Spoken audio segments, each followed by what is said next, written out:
Ladies and gentlemen, welcome back to the MMA Dungeon. We're here, episode 2. It took a little bit longer than I thought. I've already kind of messed up my schedule with this. I had some issues. I had a co-host who got caught up with some travel stuff, UFC Miami, somebody who's contributing to two major MMA outlets. You guys are very familiar with their work. Even if you don't know it's him, he's sometimes behind the camera. I will have him on a future episode. I ended up finding a replacement in one of my buddies who does commentary on a pretty big regional promotion that airs on UFC Fight Pass. Was very excited to get him on. Then I had some streaming issues. So here we are, a couple days late. Today is Tuesday, April 7th. So a little bit late to react to some of this fight news, but we're here. We're excited. We're going to rock and roll. I want to start off by thanking everybody for their comments and support and words of encouragement on episode 1. I'm honestly shocked that it got out past like my immediate friends and family. I got some comments from people who were saying they just found me randomly on YouTube, and a couple folks who said that they were at the PFL Pittsburgh card that I covered in person and talked about heavily in that episode. And so very excited, is very encouraging. I know it's not going to translate to like subs and engagement immediately. The algorithm is really tough to get. I spent a lot of time on YouTube listening to like podcasts and random informational stuff, and it's very hard for me to remember to hit the subscribe button because the algorithm kind of does it for you. So here's your reminder. I'm not going to be great at that announcement, but here's your reminder to hit the sub, hit the bell, hit all that cool stuff, or don't. It's totally up to you. Not too much in terms of like fight news and kind of opinions and takes. You guys know my goal is to really discuss things that I think are not being talked about on other shows, give you kind of a perspective that maybe you don't hear 50 or to 60 times listening to other MMA stuff, because we all kind of listen to the same things pretty much. But we're going to go through this kind of short list. I think it's going to be a fun time. And yeah, hopefully next week on the cusp of results of UFC Miami, and then leading up to the newer card that I'll be attending in person, we'll have a little bit more meat on the bones. With that being said, let's give this a start. So the most recent UFC fight night, it was an Apex card. It was one of those Apex cards that I think, depending on who you ask, might be one of those like, oh, that was a surprise banger. You know, we kind of counted out the Apex. I think it was definitely watchable. For me, anything is watchable. Listen, like I said, two turtles are fighting. I'm going to watch it. But I think the card was entertaining, even if you're just like a casual fight fan. If you happen to just be sitting down and watching it accidentally, I don't think that you perhaps regret your time. There's a couple like big moments that I think were worth discussing. They might not be like traditional, like this person won or look at this performance, and maybe some weird stuff that happened. I mean, I'm going to just take the Band-Aid right off. We got to talk about the soccer kick or the head kick that kind of made some noise in the space. This was Dione Barbosa against Melissa Gatto. And I want to start off by saying I respect what the commentary team does and the task that they have, especially given this card, given the venue, given the fighters that were on this card. And we'll talk about the main event in just a second. Renato Moicano, obviously, with a incredible win, and I have some receipts. I'm not going to show them here, but there's some receipts from episode 1. I said that we are counting out Moicano against Chris Duncan, and I think that he kind of felt the same. But we'll talk about that in just a second. This soccer kick really, to me, was the biggest talking point. And the reason why is because I think, by and large, the MMA community and the officials got this really wrong, okay? The controversy here is surrounding the fact that it looks like Melissa Gatto is a grounded opponent. And if you look at this screenshot, I'd love to upload a clip of it, but I know that UFC and Paramount are really strict on their copyright stuff these days, and I just don't want to get involved in any of that stuff. But you can, if you go anywhere on X or on Instagram, you'll see this clip. If you put in either of these fighters' names, you'll see it. You'll probably see a couple different views of it too.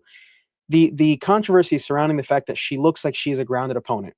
And this is what people, I think, are missing. And I commented on some Instagram or some X stuff, and I got a lot of pushback, people calling me some mean names. The definition of a grounded opponent changed last year. And if you look up the definition of a grounded opponent, or if you look up unified MMA rules, grounded opponent, or you look up Herb Dean, because I think he has a great explanation. He has a great video where he discusses this a little bit in length. The definition of a grounded opponent changed last year. What it used to be is that if you had any body part other than your feet touching the canvas, you are a grounded opponent. John Jones used to always, there was speculation, I think he kind of hinted at it once or twice, where he would have his hands touching the canvas at the start of fights, and it would look like he's kind of crawling towards their opponent. It was very confusing. The commentary used to have a field day with it. And the reason being is it was a way for him to avoid knees or kicks early on. I mean, that's the speculation. The point is, the rule changed last year.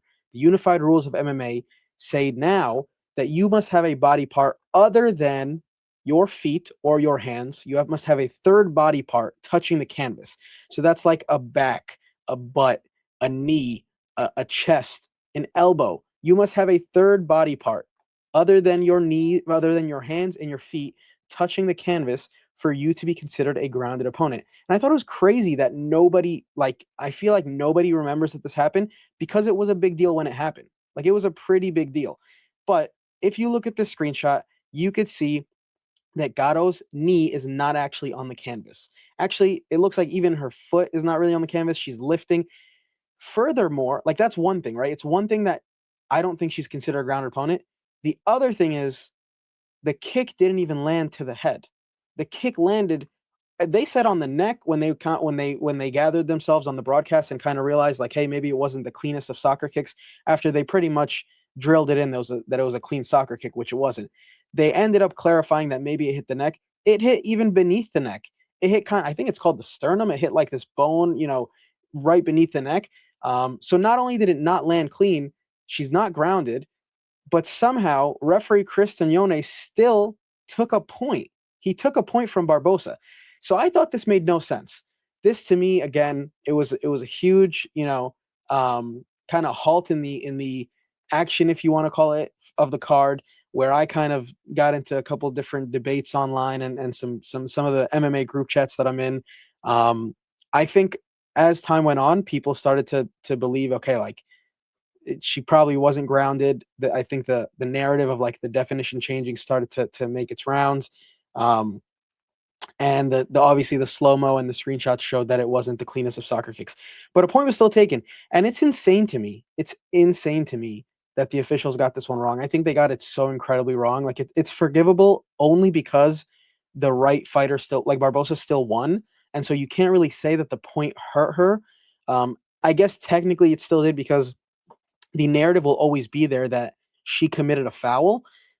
Melissa Gatto did appear to be knocked out briefly. Now, I would urge you to go, if you didn't watch this, I would urge you to go and watch this clip. I hate to say that fighters are flopping, because I think it takes an immense amount of courage and warrior-like characteristics to get in a cage and fight in front of a bunch of people. And it's a courage that I don't currently have. But it looked like she kind of flopped. I think instinctively some fighters, when they feel that they are fouled, there's sometimes like a subconscious, like, visceral reaction where they kind of have to act on it. I don't know. I hate to do the accusation thing. We've seen it definitely in the past before, but it felt like that's kind of what happened. And so there was this other narrative where it's like, why is a fighter still fighting if she was knocked out cold? I don't think she was knocked out cold. I think she was awake for a couple seconds, realized, hey, it looks like I might have gotten soccer kicked, and then got knocked out. But that's up for interpretation. I'm less concerned about that than I am the fact that it wasn't a soccer kick. She wasn't grounded, and the officials got that one wrong. Moving on. Let's see, what do we have next? Ethan Ewing. This is going to be a quick one. I mean, I think we all kind of knew that it was going to be like his big coming out party. His debut was already his coming out party, but then, he kind of reeled us in, or he sent the reel out and then reeled us in with this fight. Incredible fight, incredible performance.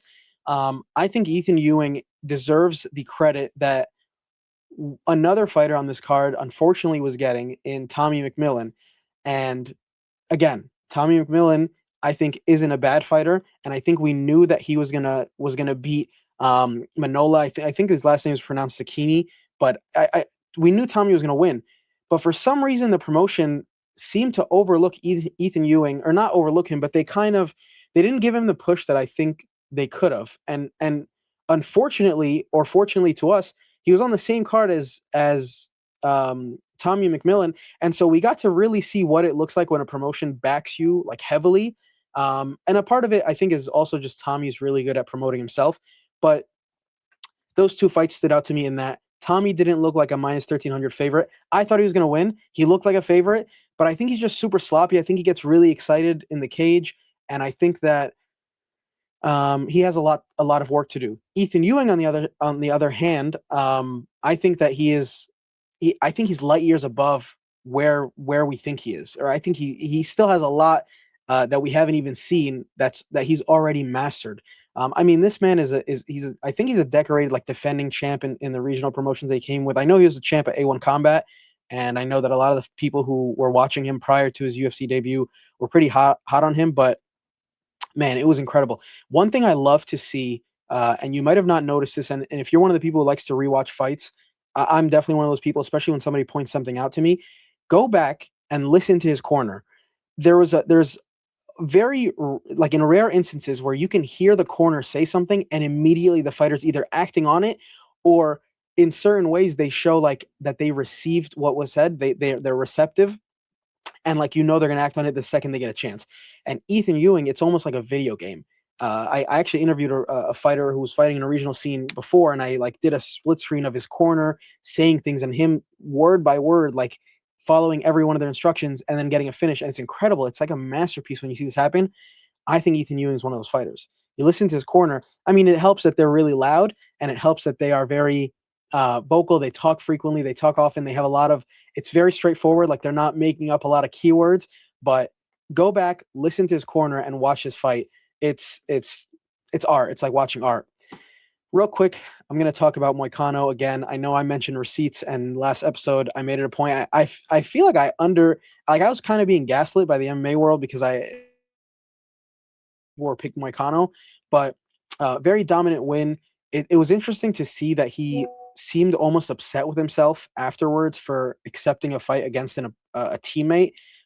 Maybe it was like some lost in translation stuff, but it seemed like after he got the finish, maybe things settled down in his head, and the mental thing of like, I just finished my own teammate. These are coaches from my gym on the other side, on the other corner. So it was interesting to see dominant win. Moicano has this way of like, he'll like, it looks like he's kind of on his way out, or like people will maybe start to hint at that even if they shouldn't. And then he has this like monster win, like he did with BSD. Like that was he just has this way of absolutely dominating. But then he has his moments. He had the moment against Dariush. Again, I'm gonna pretend the Islam fight never happened, because essentially it almost doesn't really count. He was kind of saving the card there from one Arman Sarukian. But yeah, that was the UFC fight night. I think it was like I said, a decent fight night. And if you happen to be watching, I don't think you regret it. There was some regional shows on. Nothing that I think is worth like looking at or highlighting. Right, nothing crazy. I suppose you either watch regionals or you don't. But one thing that I did want to talk about, have a lot like an increase in unique venues or themes. And so there's like a couple regional shows that I want to just highlight real quick. Starting off VFL. So VFL is Victory Fight League, and they are a fight league that is local to me here in the New York City, like NJ, area. I believe their like debut card was a Times Square MMA card, and you don't see that very often. They had a few other shows since then. I believe this might be like their third or fourth or fifth or something like that. Single digits for sure, less than 6 cards. But their upcoming card that was just announced is actually taking place at American Dream, the American Dream Mall. If you live anywhere in the tri-state area, you know about the American Dream Mall. It is either the greatest or the worst thing to ever happen to our area.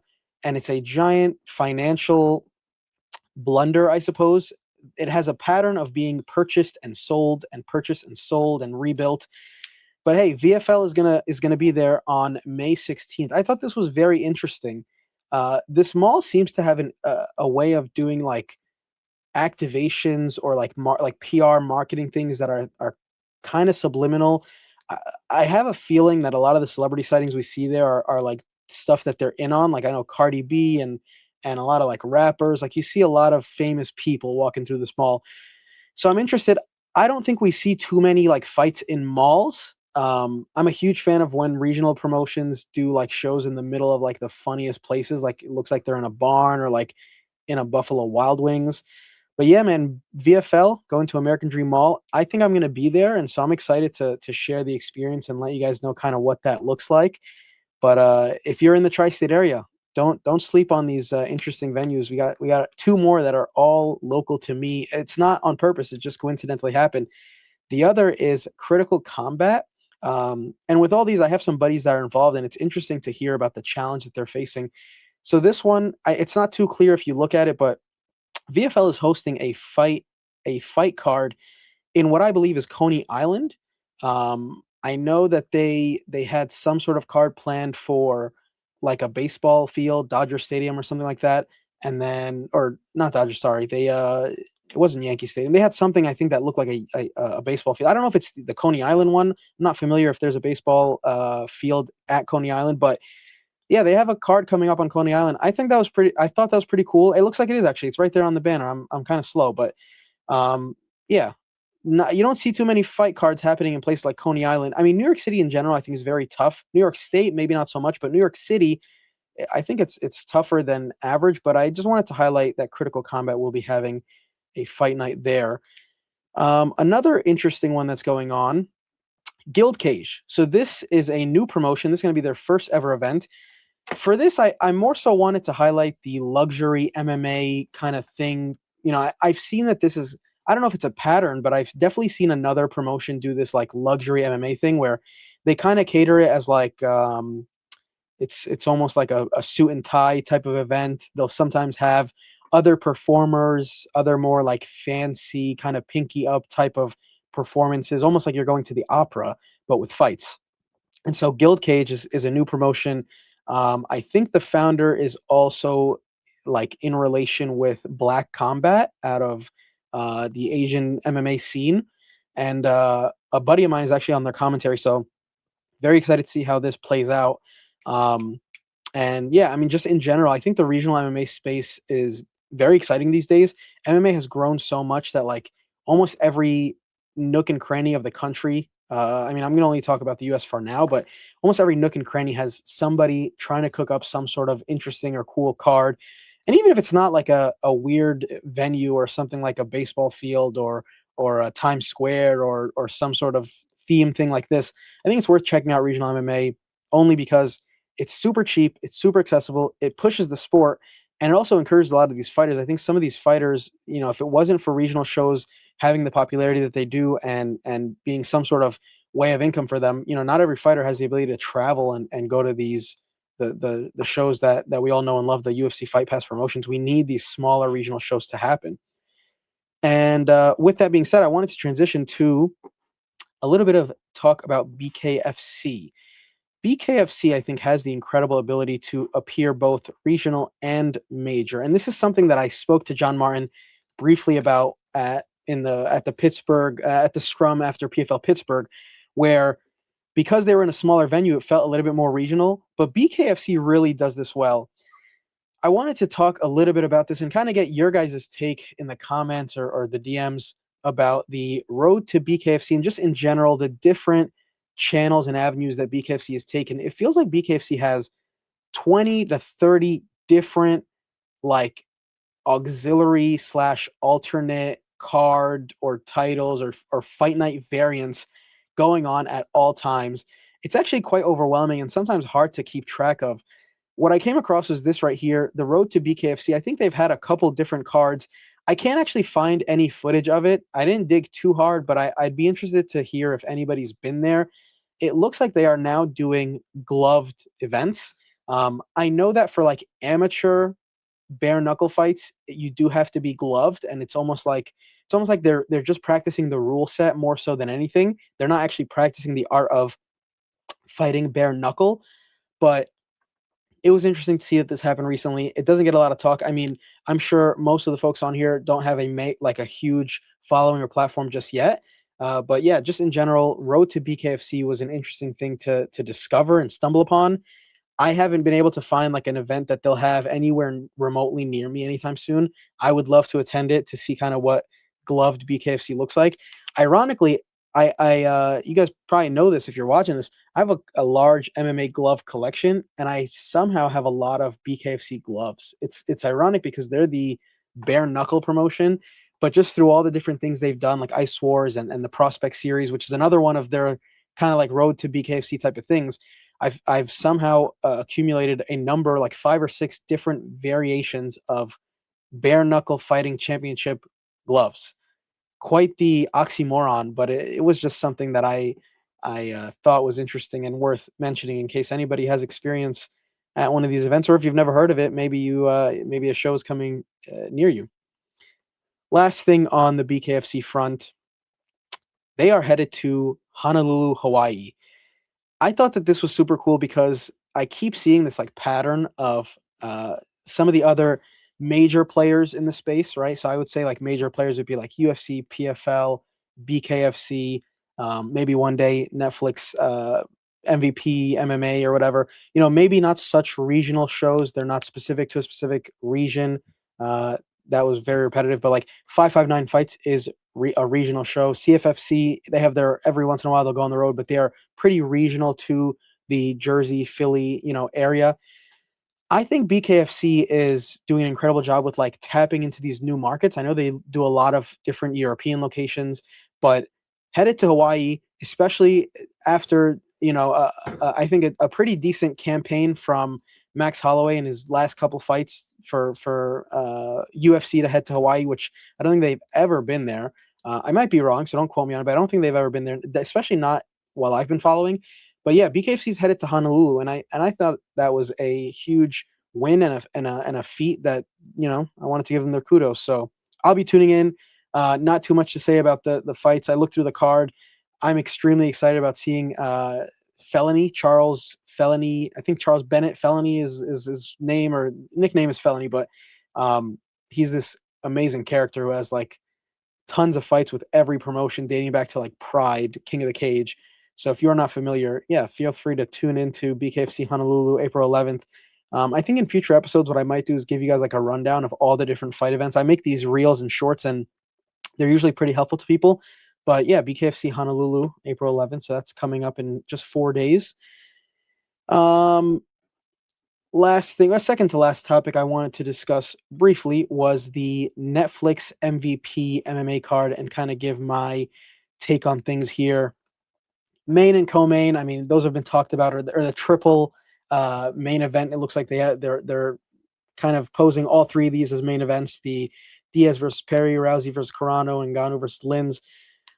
My take on this card is if they are planning on doing several like repeating this process over and doing more cards, and it's not like a one-off thing, I think they need to hold on with dear life to whatever matchmakers they are using. From what I've heard, they are using a gentleman by the name of Mark. His last name escapes me, and I don't have it in my notes. He is the matchmaker for LFA. Based on like the fighters that are on here, fighters that are booked, I think that is who they're using. But they are doing an incredible job at identifying the very few and hard to find prospects that people are excited about. They're not all elderly. I know like the three, main fights, or maybe at least the first two here, they seem a little bit older than maybe the prime age that people want to watch fighters fight at. But I think for the rest of the undercard and even some of the fights that haven't been announced just yet, I think they're doing an incredible job. And actually, the guest that I'm going to have on next week, hopefully, if scheduling goes according to plan, is the opening fight. I wasn't planning on announcing this, but it's worth mentioning. He is the human highlight reel, Brandon Jenkins. UFC vet, LFA vet, PFL vet. He is this graphic is outdated. He's going up against is it Chris? I think Chris Avila. Chris Avila, if I'm not mistaken, he fought Anthony Pettis in a boxing fight on one of the previous Jake Paul fights, from what I remember. But yeah, Brandon Jenkins is definitely a LFA veteran, so I believe that is probably who is actually matchmaking for them. Very exciting. I'm interested to see how it goes, and I know people have mixed emotions about this. I heard some people say like, "Yeah, not interested, not watching." Yeah, you are. You're lying. Yeah, you are. It's on Netflix. Whether you like it or not, you're watching. It's going to be all over our timelines. And also, if you have Netflix and it's on, I don't see the reason why you wouldn't watch it. There's not a single fighter on here that you're interested in seeing, or even just the dynamic of like, what is the enclosure they're going to fight in? Like, what does it look like when a company like Netflix puts on an MMA, event you're going to be watching. Let's be real. We'll all talk about it. But yeah, Brandon Jenkins next week. Very excited. I need to find some updated graphics that have him in there because I think he was like a late insert into this card. But he is if this is the correct order, he is given the honor of opening up the MVP card. So he'll technically be one of the first. He'll be the first, one of two of the first fighters to ever fight MMA live on Netflix.